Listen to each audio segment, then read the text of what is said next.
If you asked the 24-year-old Mark Wright that won the Apprentice how good he was at business, he would have told you he was the best, he was unbeatable, he knew it all. But that couldn't have been further from the truth. I was very lucky where I had a mentor in Alan Sugar. I've been in negotiations with him where hundreds of millions of pounds worth of deals was being negotiated, and I've just never seen an ability to sit in uncomfortableness like he has.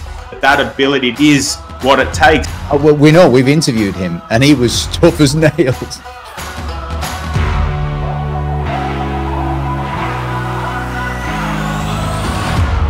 So Matt, when did you start getting good at business, in your opinion? Getting good at business? Yeah. I'm still getting good at business, in my opinion. In my humble opinion, I'm getting better on it every day. If you asked the 24-year-old Mark Wright that won the Apprentice how good he was at business, he would have told you he was the best, he was unbeatable, he knew it all, etc., etc. But that couldn't have been further from the truth. I think the more you get into business, every year I finish the year, I feel like I didn't know anything the previous year. So I think just like your health and fitness or anything in life, business is something you continually work at. You learn from other people. So I would say I didn't get good at this until I was probably 28, 29. I'd probably say I got an expert at it at about 33. And I hope to be one of the best in the world at it. And I've devoted my life to this craft. And I see business as a craft and something I want to dedicate my whole life to. And I think that's what it really takes to be the best and be successful. I love it. And I want to be the best at it. So when you were 28, 29, what happened? What shifted? What changed? Experience, failure. But most of all, I just had time in the game. To be an expert, you need experience. And that's what I didn't understand when I was 20, 23, 24, is I thought you could just read a book, listen to some podcasts, you know, meet some people and you'd be great at business. That's not the case at all. You need to get lots of customers. You need to get lots of employees. You need to have a board, learn from board members. It's the experience from other people that and the time in the game that gives you the stripes. If you look at someone like a black belt, you know, in karate, you work up to the black belt. And it's the same in, you know, an academy where you're a pilot or a police officer or the military. Business is exactly the same. You need to earn your stripes, and you do that through going through the process.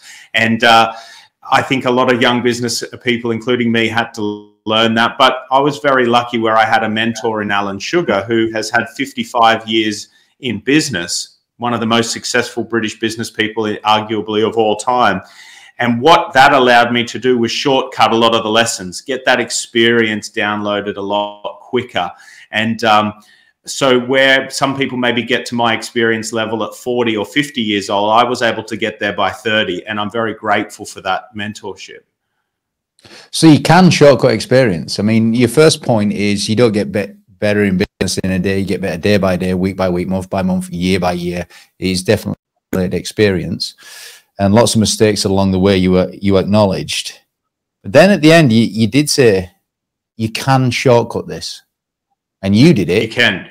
By having a mentor in Alan Sugar. What was the biggest thing you learned from Alan Sugar? Well, I learned so much from him. His work ethic is unbelievable. Even at his age now, 75 years old, his work ethic is still sickening.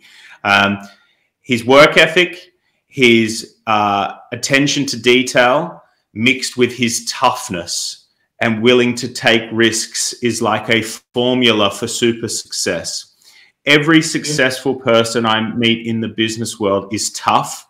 They work like dogs and they take big risks. And that success, you know, they say leaves clues, and it's so true. Every successful person I've met almost is a carbon copy of one another. They have some slight personality differences, or they work in different fields or industries, but they are almost robotic in repeating the same stuff, acting the same way. They have a lot of the same traits. So if you just see that, emulate it, do as they say, do as they do, you have to get the same results. And I understood that I needed to go through the process and earn my stripes, as I said before, but access to information. If you are coached and mentored in the right way, you have access to what successful people know, you can speed the process up. And I'm all about doing my time and all of that stuff, but I want to get there quickly so I can achieve as much as possible. I like that. So you said the really successful people are carbon copies of each other, almost, minus the personality differences. Nice distinction there, isn't it? You said, Alan Sugar, you said his work ethic was there, his attention to detail was immense. And them two things, by the way, let's look at them. They don't naturally go hand in hand. I see a lot of people that are hard workers that have got no attention to detail whatsoever, especially starting up a business, small businesses. What's your opinion on that? I agree. I think attention to detail or over analysis to paralysis can actually hold a lot of smart people back from being super successful, because they actually talk themselves out of doing deals. They talk themselves out of doing risks. And what separates super success, or the super wealthy, let's call it, from the people that are PhDs and super geniuses that have no money or success to their name, is every time they had an opportunity to take a risk, their intelligence talked them out of it. And that intelligence was over analysis. Where Alan Sugar has the attention to detail, he has the ability through his personality to override and still make big decisions, even if he has some hesitation from the analysis. And it's a gift. It's an absolute gift that he's got. But I actually think if he was less attentive, he'd be 2 times or 3 times richer. Well, you're allowed your opinion, aren't you? He's doing pretty well. But look, work ethic, attention to detail. Yeah, I mean, it's quite interesting. So there are a batch of people overanalyzers.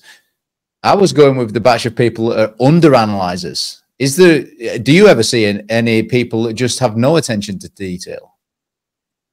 Yeah, I do, and more often than you think.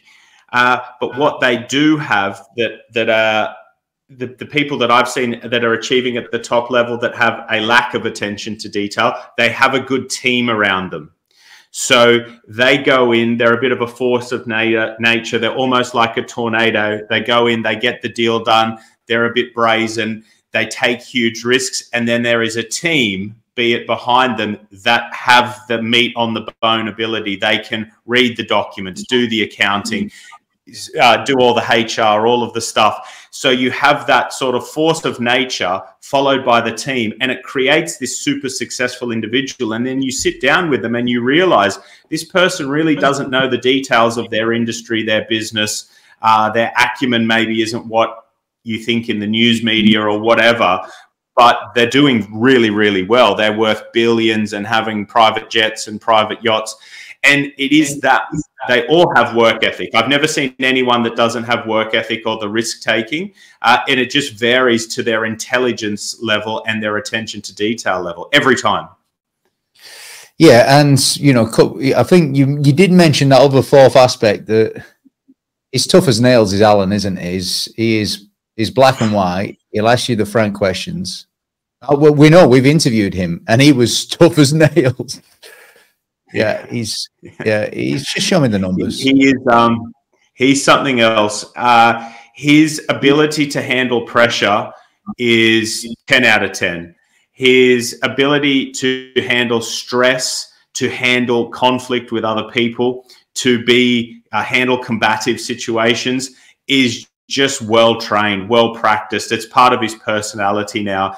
And I've been in negotiations with him. I've been in the room where hundreds of millions of pounds worth of deals was being negotiated. And I've just never seen a poker face and an ability to sit in uncomfortableness like he has. And it's a gift. It's an absolute gift. Now, it's probably maybe someone you don't want to go for a beer with and have a laugh with, because it's a very different skill set. But that ability to sit in the awkwardness of a negotiation over £30 million is what it takes. And also to be able to make big decisions where you're getting rid of teams of people, you're shutting offices, you're taking the tough decisions. You know, the saying, it's just business. He lives by that. He lives by that rule, and he doesn't have many friends in the business world. He makes the big decisions, and that's why people admire what he's achieved. What do you think the key skills are in deal making then? Because that's what he's good at in those moments. And there's listeners right now, they want to get good at deal making as well. What are the key skills that someone should really develop in those situations? The best skills in deal making is listening, being able to understand the person across from you. It's reading the room. The social intelligence of sitting across from someone and understanding what their limitations on the deal are, where the big red flags are, and what they can live without in the deal are. So it's the ability to push the person right to the edge of acceptance without losing the deal. And it's a real emotional intelligence thing.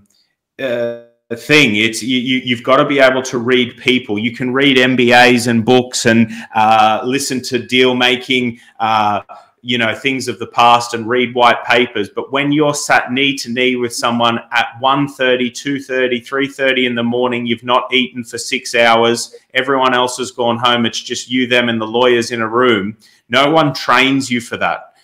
And it's the ability to be able to leave the room, listen to your gut instinct, and come back and say a number that has worked, that you've picked up from the conversations throughout the day to make the deal go through. And that's where the millions of pounds are won and lost. And I was fortunate enough in my time to sell a business with Alan. We sold it for many tens of millions of pounds. And I saw that in action. And you cannot learn that stuff other than from the experience sitting with the folks that were on my board. You know, between them, they'd sold over 10 companies for 100 million. They'd listed 3 or 4 public. That experience that you get from the board members around you and your team is what makes you successful when the crunch time comes. It's a brilliant answer, by the way, and I made note of that, and I'm going to echo it, and I'm going to encourage all the listeners to make note of this now, because, the first point is, let's acknowledge that Alan can handle ridiculous amounts of pressure. He is ice cool. I've seen it. I've felt it. He's ice cold in certain, it's just like the ultimate poker face. But when you can handle that amount of pressure, can you at stage 2, what you said, and you said his ability to read, because you're getting over yourself by handling pressure. And a lot of people in pressure situations, their heart's beating a little bit more, they're aware of themselves, and that's distracting them from reading the room. So handle the pressure first, then emotional intelligence, read the room. And let me quote your phrase here, because it's absolutely brilliant. Being able to push them to the edge of acceptance without losing the deal. And being ice cool. And doing that in half an hour. I mean, yeah. How long is the deal meeting? How long is a £30 million deal meeting? It depends. Every deal's different, but it can be made in 5 minutes in a handshake in the back of a taxi. It can be made in 5 hours over a boardroom, a dinner, over a teleconference call. So it depends on the deal. It depends with the vendor and who you're buying and who's selling. Every situation is different. And that's why it has to come from emotional intelligence, because if you try to fit a one-size-fits-all to every deal you'll do, you may never get one deal in your whole career. If you can mold your ability to read the room and say, this can get done in 5 minutes, if I say X, Y, Z, this is going to need the lawyers, the accountants, etc. And I'll give you an example. I was doing a deal and we had about £6.5 million on the line in this deal. And Alan Sugar said to me, walk into the room now. I mean, and we had them by the balls, this firm. And he said, walk into the room now, throw everything off the table and tell them this is the showstopper, the deal's off, and walk out of the room and just leave, go home for the day. And I was like, we will lose the deal if we do that. He said, do it right now. Walk in and say these exact words. This is the showstopper. Throw something off the table and leave. So I just did exactly that. Went in. This is the showstopper. Left. They rang me within an hour and said, the deal's done. We'll do it today. And it's that ability to know when they call it the takeaway, to put your best offer out, take the deal away from and leave the environment. And then you are sort of, it's your poker face. It's your bluff. This deal's done. And, you know, learning stuff like that, I look back on my career working with him for 8.5 years, and there's so many moments which are, you know, they're amazing. They really learn a lot from them, and they've made me the businessman I am today. And, you know, I'm doing great things in my career here in Australia and overseas. And I still use a lot of the techniques I learned from working with him. I think it's more than just a poker face. I think it's the ability to, you know exactly what you want, be prepared to do whatever it takes to go there, and have the courage to just say, hang on a second. Because, you know, you're saying the takeaway. I mean, when you do take away, you know, psychologically, the fear of loss is much bigger for people, and the more emotional for people, and the excitement of gain, if that makes sense. So, yeah, you play into cognitive biases occur in someone else's mind, no doubt, but there's at least you're sticking to your word as well, and being prepared to be tough enough to say, actually, this is it. Take it, I'll go. Yeah. And I think the willingness to lose every deal you go into is so important. If you are worried you're going to lose your shirt, you're going to lose your house on the deal, it's not a deal that you should be doing. You should never be risking it all on a deal, in my opinion. I will risk up to 80-85% of the house, but I'll never put the full house on the line. And that gives me the ability to walk away when the terms are unpalatable. And I've lost far more deals than I've won. I've lost way more. For every one deal I get across the line, I lose 9. But we never talk about the 9 that I lose, you know? That's fascinating, isn't it? Because that means you're a deal maker. I mean, most people, you know, entrepreneurs, small businesses, how many deals are they trying to make? You're doing, how many deals are you trying to make? How often are you deal making? Every month. Every month I'm investing in a business, buying a business, selling a business. Yeah. Currently I own 7 companies, which I either own 50% or down to my smaller shareholdings, 25% in a company. Actually, my smallest shareholding's 2%, but I don't really see that as any value. So my smallest one after that's 25%. It's either a property deal. I invest in commercial and residential property. I see those as deals. I see everything as a deal, negotiating leases, but mainly buying and selling companies. And it is the art of being able to go in and get the best deal for me and the other shareholders. And I'm becoming very well trained at it, and one of the best in my field at that. And it's because I've got that experience. And the more deals you're able to do as an entrepreneur, as a business owner, I believe creates you the long-term success, because a lot of people die on the vine in one business. They create a business that's good in the time. Then that time is moving on. Either the industry's changing, or, you know, it's developing and it's time to sell or trade into something different, but they don't know anything different. They're scared of doing a different deal in case it doesn't work. And it may not work, but it's that ability to do lots of deals and try lots of different things in your career and have multiple streams of income and success in your career that make ultimate success. There's a reason why Elon is still buying Twitter and all these other companies, when Tesla would have just been enough. PayPal, if most people set up and exited PayPal, they would have stopped there. That ability to keep going is that obsession with growth and success, and it's the constant realization of moving forward and doing more deals that creates the success, because it creates success within you and an ability within you. Well, look, on a micro level, loads of people right now listening are actually making deals every day. You know, every time you're in a sales meeting, every time you're doing a pitch, that's your chance to shine when it comes to deal making, isn't it? And maybe use the takeaway was, It's closing power, really, what we're talking about here. Have you seen? It's so powerful. Have you seen Suits? Have I seen what? Suits. Oh, yeah, I love Suits. I love Suits. Love it. So Harvey Specter, you know, the ultimate closer, you know, the ultimate closer. Harvey Specter or Alan Sugar, who's the best closer? Alan Sugar, by far. There you go. By far. He's even better than Harvey Specter. And he's well-dressed as well. He's equally as well-dressed as Mr. Specter. Yeah, he's the best. Look, the ability to take risks, analyze risks, calculate risks is one thing, but ultimately it comes to making the decision, doesn't it, at the end? And you've used the takeaway stuff. What's the scariest decision, in your opinion, in life?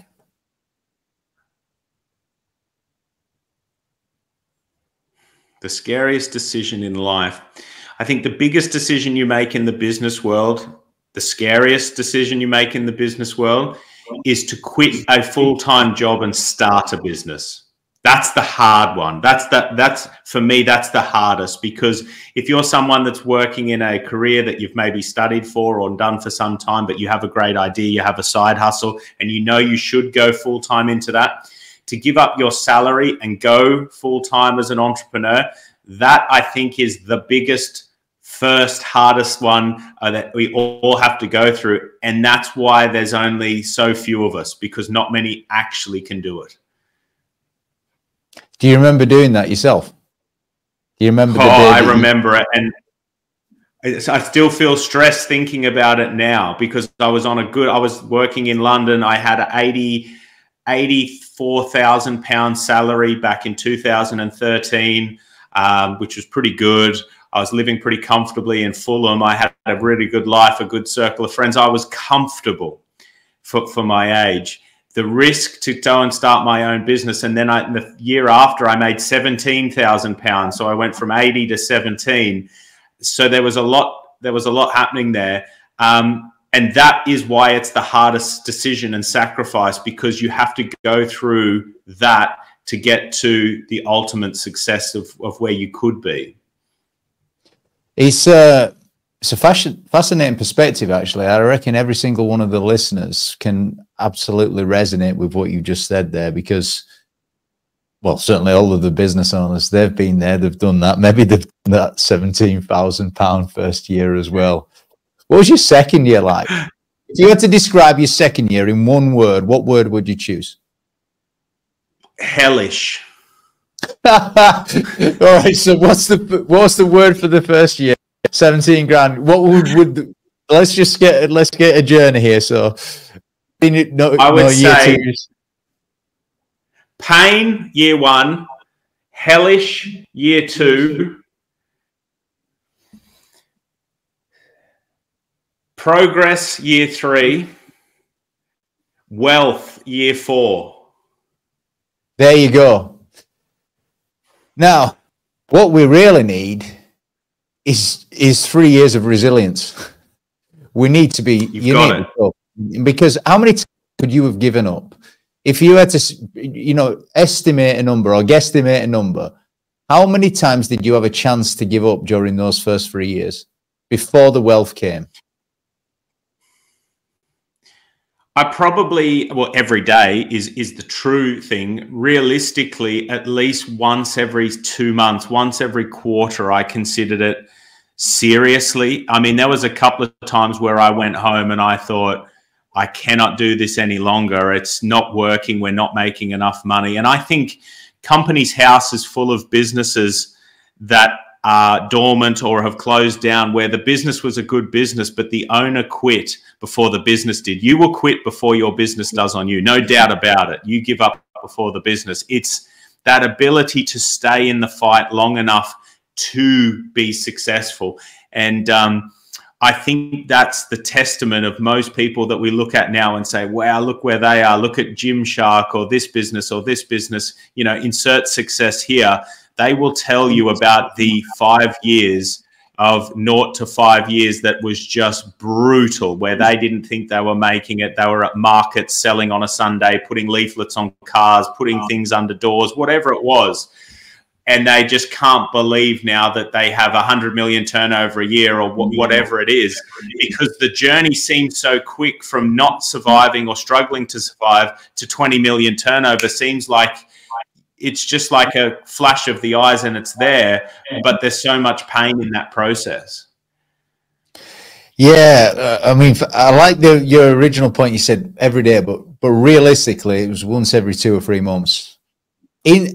What I want to ask you is, in those moments where you really considered it once every 2 or 3 months, what was most important in you carrying on? What thinking led to what is it that people need in that moment?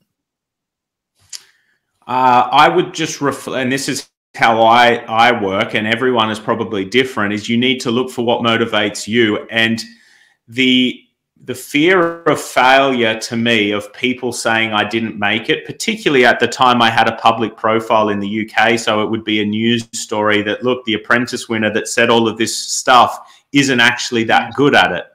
So I used to think of what the headlines would be if I didn't make it. What would people say? You know, what would that headline be? And I used to picture the headline, you know, Wright failure, all of that sort of stuff. And it kept getting me out of bed the next day and the next day. And sometimes I couldn't see a way forward, but I'd just go in anyway. And we had lawsuits, or we'd have loss-making months, or we'd have months where it looked like we were going to run out of cash.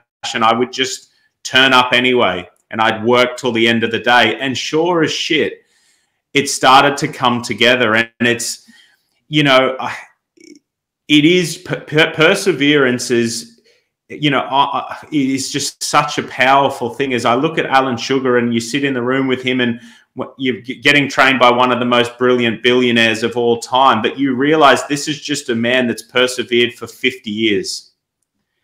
And he's got now the reputation and the money to show for that. But, you know, what happens if he gave up on Amstrad after someone didn't buy the first aerial? We wouldn't know of him, you know? And you've got to, that's why you've got to love what you do. That's why you've got to be an expert in what you do, because it's going to get tough. And if it's not getting tough, you're probably doing something illegal. Well, I like what you said. You know, fear of failure can be a driver. For a lot of people, it inhibits them. But what you're saying for you, you turned it in some kind of cathartic manner so that it drove you moving forward. And some of the most successful people on the planet are motivated and driven by self-doubt, fear of failure. So it's turning it into a good thing, really. You did acknowledge reputation in there, though. I mean, you imagined seeing yourself on the paper for a second. I don't want that. And you mentioned again on reputation with Alan. How important is reputation in business? Because is it important? Is it not important? What's your opinion? Critical, absolutely critical. I have got everything where I am today off the back of reputation. I couldn't get a meeting with a carpet shop to sell them digital marketing. I went on a show called The Apprentice that 8 million people watch every episode of, and it boosted my reputation. It enhanced my reputation. I could then get marketing deals with companies I could only dream of meeting before then. I won Entrepreneur of the Year in the UK. I was listed on Forbes in Europe. All of these awards, yeah, it's great and it sounds cool to say it, but the more that I've won and achieved, the more opportunity that's brought.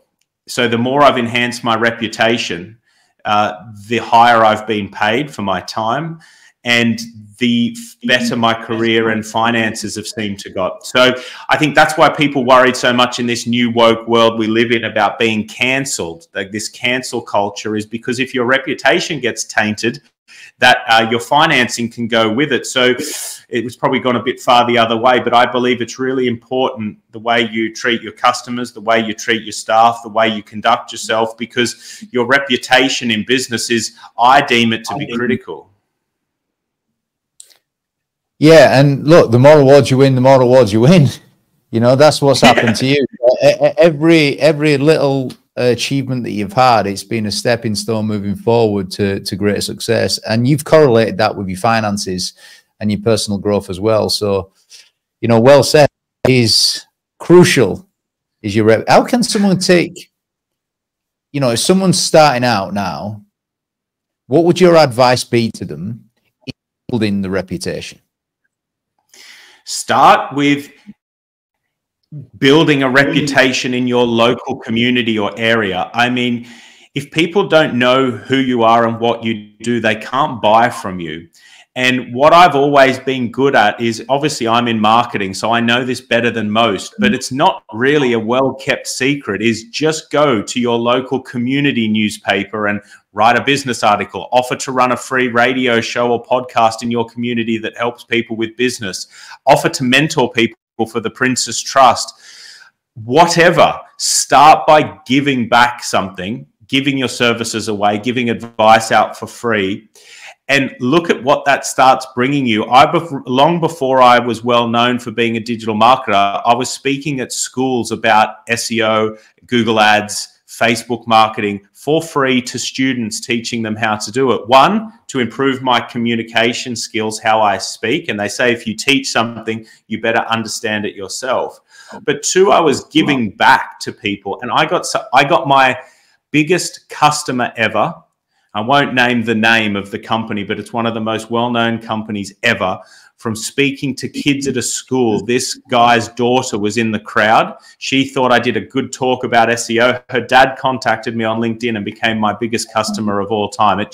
That one customer changed my life. So I'm always marketing. You know, it's quite late here in Australia in the night tonight. It's a Friday night. I could be at the pub. I'm doing a podcast in the UK. I am marketing all the time. One, to improve myself and my knowledge and meet and network with other people, but I'm giving back at the same time as well. Yeah, we appreciate it. Thank you so much for being on here. So let's go into that world of digital marketing, because it's there's no hiding places now. Everybody's got to do it. What's your relationship with digital marketing? What's the first thing that springs to mind when we say that word? Digital I love marketing. Hate. I love it and I hate it equally, because it is an ever-evolving beast that if I was to become a lawyer or a doctor, I could just read the law, you know, that's been in place for hundreds of years, and I would know the law and I could become a barrister or a lawyer. The problem with digital marketing is it's moving at such a pace and it's evolving at such a pace that is frightening. The amount of reading and videos and stuff I need to keep on top of just to stay abreast of, particularly with the technology that's coming out with AI, is staggering. So to be the best in my field at digital marketing, it takes constant learning, no doubt about it. But the better you understand digital marketing, particularly if you're an online product business, the sky is the limit in terms of scale and market opportunity. So it's essential. I don't know. I can't think of any business that couldn't be better from working with digital marketing. And I only do marketing now for the companies I own, because I got to a point, really and truthfully, to be honest with you, I got sick of trying to convince people that digital marketing was a way forward. It was something that a business needed to do. So I just thought, I'm just going to become successful, become financially free, let's say, own businesses that heavily invest in digital marketing, because I don't want to be convincing people they should be, you know, not smoking and not drinking to be healthy. That's what I deem as a business doing digital marketing is the best thing for that business's health. So I'll just own the business and force them. That's really cool, though, isn't it? Right now I've moved on so much. I only do the digital marketing for the companies I own. Yeah. So what are your ambitions with those companies then, from a marketing perspective? What are my ambitions? Well, I've never got a business to 100 million in turnover. So that's a big goal for two of them, certainly, that I'm working with. I've never taken a company public, so that's an ambition of mine. I've bought and sold and done all of that stuff, which is cool.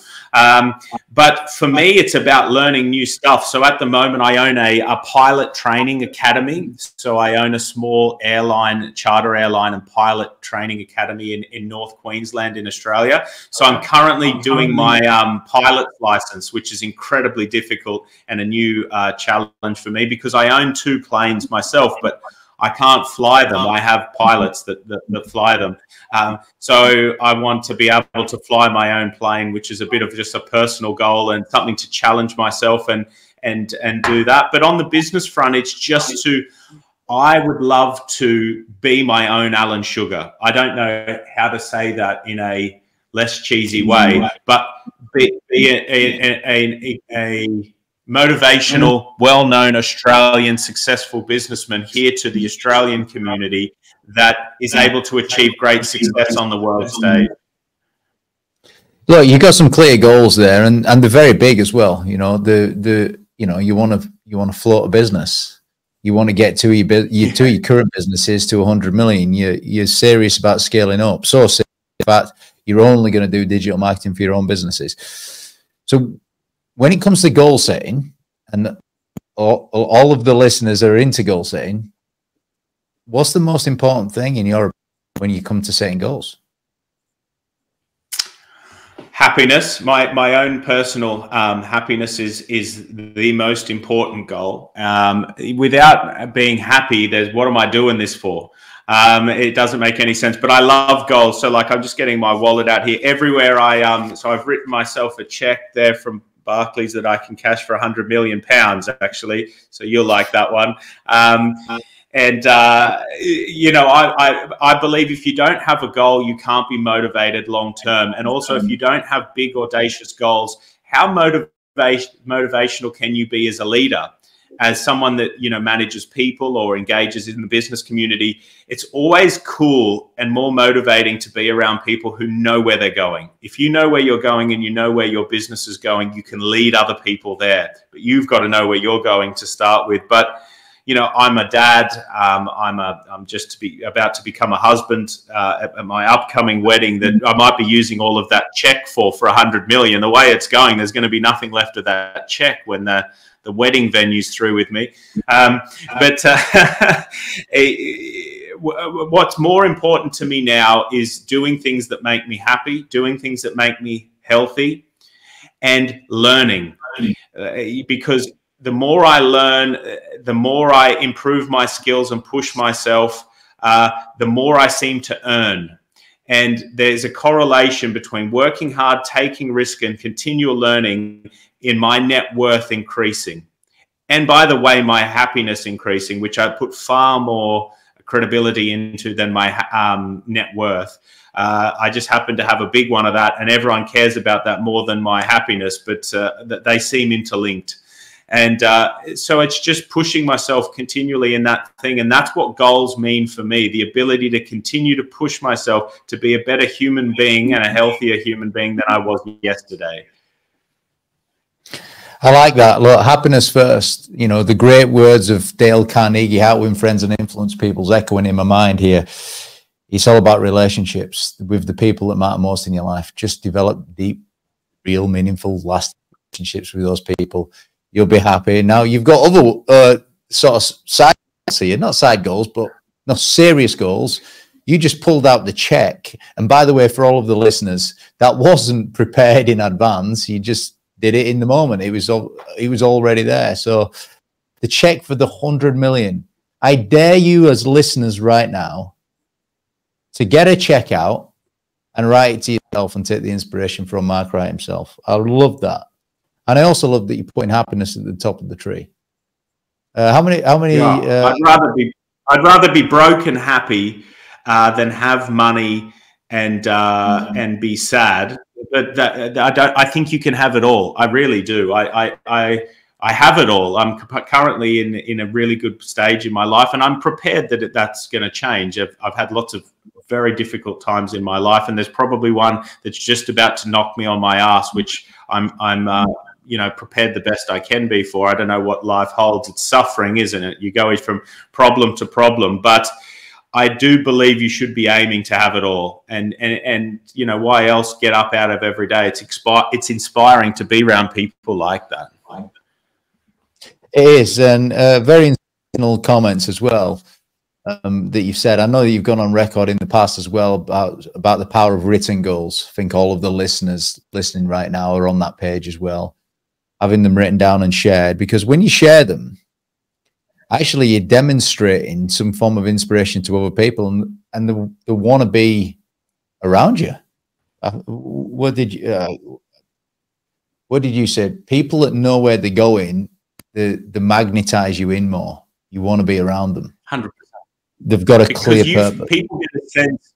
People get a sense that you're going to pull them along to achieve their goals, and that's pretty cool as well. And the reason I like to announce my goals and get £100 million checks out on podcasts or post them online or whatever is, if I tell you, I've now got people holding me accountable. I don't want people saying that's the guy, the failure apprentice that said he was going to earn 100 million. I want to be the guy rubbing it in your face saying, look, I just made 100 million. So I do it for my own motivation, telling people my goals. 1, it puts it out there in the universe. 2, it holds me accountable. 3, it gives me people now to let down. And I don't let people down. I don't like failure or people bitching about me. So I create an environment where I'm more likely to do it because I know how my motivation and my own brain works. Yeah, really good. Now, I want to just come back, and I think we've gone off this topic, but I want to come back to that topic because I did want to ask you a question on this of reputation.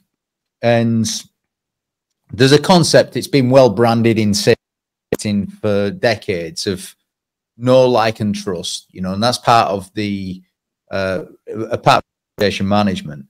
But one of my mentors recently said, actually, there is something evolving now because of connections and social media following and all this called know, love, trust. What's your opinion on that, A, and B, out of those 3 things, which is the most important? Can you say that again, the love and trust one? Yeah. What's your opinion on know, love, and trust? People got to know you, people got to love you, and people got to trust you. That's a much bigger level above know, like, and trust now. I completely agree with your mentor. I use my iPhone here. I would buy absolutely anything those mothers brought out. They could bring out a toilet seat, an Apple toilet seat, and I would buy it because I am so obsessed with their products. They don't do any marketing to me at all, but whatever they bring out, I buy. I've got their watch on, their iPad here. All my stuff is Apple because I love that brand and they've done a good job of serving me as a customer. But when I was doing a speech at my 30th birthday, I looked out at the crowd as I was speaking and I noticed that most of the people in attendance were either employees of my business or customers. And when I talk about loving your customer, and I talk about it to my staff all the time, I really mean it. You've got to work on your product to perfection and you need to love your customer. And if you do that, you will go so far and you get that love back from your customers and your employees. And that's what it really takes to be a superstar in the business world. You need to be obsessed with the process and the product until you love your customers and your customers love you back. That's a quite a powerful phrase. You know, you want to be a superstar in your industry, you've got to love your customers. Without it, you cannot. Very, very powerful. Yep. And I mean that. I truly mean it. I've got a few quick questions to wrap up here. Go for it. What's the most beautiful thing in the world? My son, William. What's his name? William. Yeah. So love and connection with family. That's what you're saying there. Yeah. That's exactly. I thought I knew what love was and connection was until the birth of my son, and it pales everything else into insignificance. Not to be cheesy, but and I think that what enables me to make big decisions and take big risks, because when I really think about it, nothing matters. Nothing really matters. If you've got your health, you have a nice partner or some children. What matters if a deal doesn't work? Who cares? If it works, great. If it doesn't work, who cares? It doesn't really matter. It's when you start to overthink the process and you start to talk yourself out of stuff that the problems occur. If, as long as you're feeling all right and you've got your kids and whatever, your family, just get on with it. Make some decisions. What's the biggest gift you can give anyone? Knowledge. Knowledge and guidance. If you give people, that, I hate this, but it's so true, that teaching a man to fish or give a man a fish. That's what, we've heard it time and times again, why lottery winners lose money, why people who are gifted businesses go bankrupt and fail.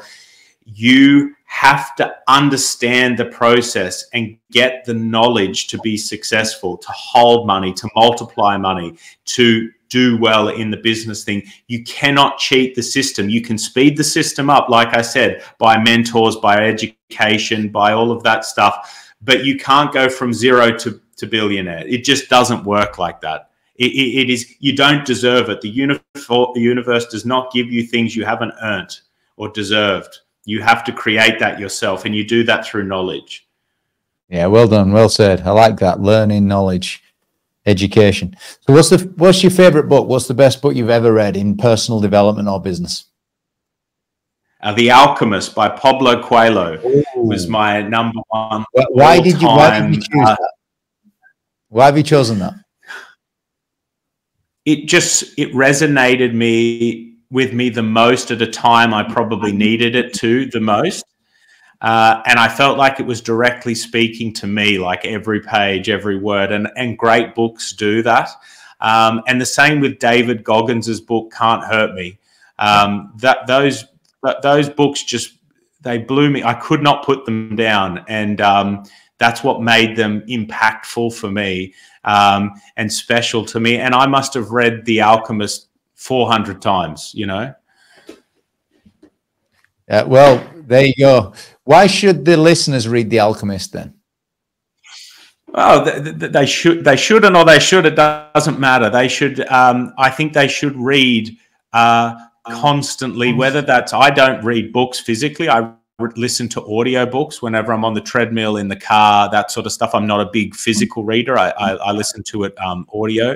But I think continual knowledge, whether it's about your business, your industry, motivation, money, real estate, fiction, non-fiction, just increasing your imagination and your knowledge base opens your mind up to opportunity.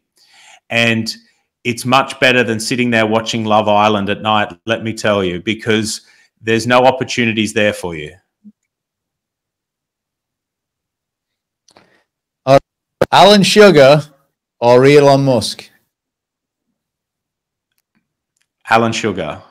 Oh, you had to say that. You had to, didn't you? All right, you ready? Tottenham or Arsenal? Tottenham. There you go. By the way, is Tottenham your team or is someone else your team? I'm just letting you off now. Manchester United. Manchester United's my team. All right. So Tottenham or Man United? Man United, eh? There we go. Man United all the way. But also, obviously, now that I live back in Australia, Tottenham are coached by the great Ange Postecoglou, who's a superstar here.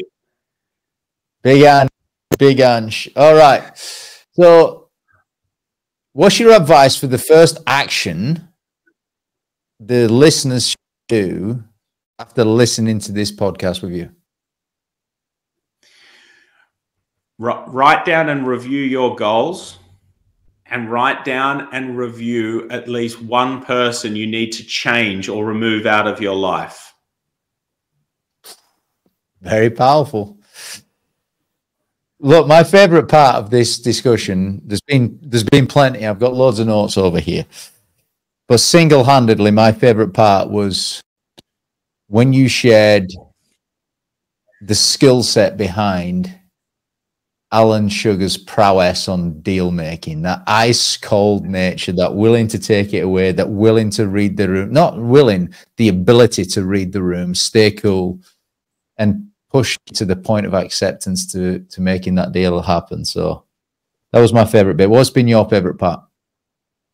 Listen, it's been a fantastic conversation, because I think it's been wide ranging, and we're focused on deal making and all of that stuff. But what I don't like when I hear other apprentice winners and other apprentice winners speak on podcasts or interviews, they bash Alan Sugar. And I think it comes from a place of they're jealous of where he is and what he's achieved. And they are jealous that we get asked about him so much. And in my view, I wouldn't be where I am today without him. There's no doubt about that.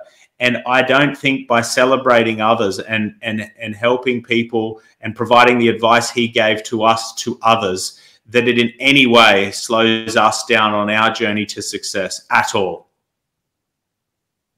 Yeah, I'm a big fan of Alan Sugar, by the way. Massive fan. We've interviewed him as well in his house in Florida. And the biggest takeaway that I got from that interview was back to basics. Business is simple. Just show me the numbers on one page. It's like no emotions. It's just logic. Let's just make some decisions here. Ice cold. And you spoke to the right man. Yeah. So biggest, keep it simple, make objective, numbers-based decisions, and confront the truth. That's what I got from him. He's a great man. And yeah, definitely. I couldn't agree more. And he teaches that, he lives by that. And by the way, it works. I am testament to that. I mean, I was living in a house with 11 Australians when I met him, and I was flat broke. And if you look at where I am today, I owe a lot of that to his teachings and mentorship, no doubt about it. Mark Wright, on behalf of everybody on the Business Excellence Podcast, thank you very much, sir. Have a wonderful evening in the Gold Coast. We are only a little bit jealous in a positive way. Thank you so much for having me. I really appreciate it. Best of luck. Welcome to the BizX podcast, sharing with you all of the secrets and winning formulas in both business and life, with powerful lessons from guests like Frank Bruno, Nick Jenkins, Brad Sugars, Bianca Westwood, and many, many more. Yet, the sad reality is that over 80% of you aren't subscribed yet.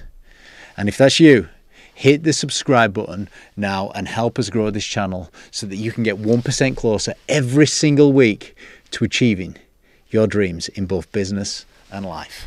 Let's do this.